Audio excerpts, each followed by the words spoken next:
যারা ফজরের নামাজ গুরুত্ব সহকারে সময় মতো আদায় করবে, কাল কিয়ামতের দিন হাসরের ময়দানে আল্লাহ রাব্বুল আলামিনের দিদার তাদের নসিব হয়ে যাবে। সুবহানাল্লাহ। আপনি বলতে পারেন যে দিদার এলাহি, আল্লাহ তাআলার দর্শন, এটা কি জান্নাতের মজার চেয়েও বেশি হবে? হ্যাঁ, এখন এক কবি বলেছেন, হুর গিলমা জিতনে নিয়ামত হায়ে তু, সবসে আফজল নিয়ামতে দিদারে তু।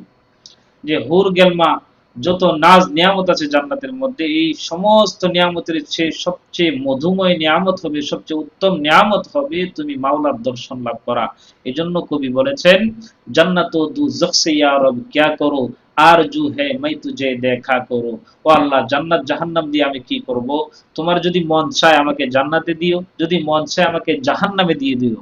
জাহান নামেও যদি আমাকে দিয়ে দাও, তবু জাহান নামের কোনায় বসে বসে তুমি মাওলার দিদার যেন লাভ করতে পারি, এই তৌফিকটুকুন শুধু আমাকে দান করিও, তাহলে আমার আর কোনো আপত্তি থাকবে না।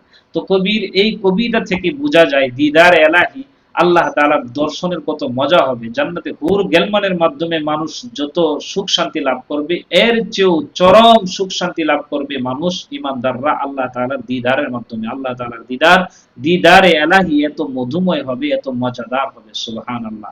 তো এই দিদারে এলাহি নসিব হবে কাদের? যারা ফজরের নামাজ গুরুত্ব সহকারে আদায় করবে।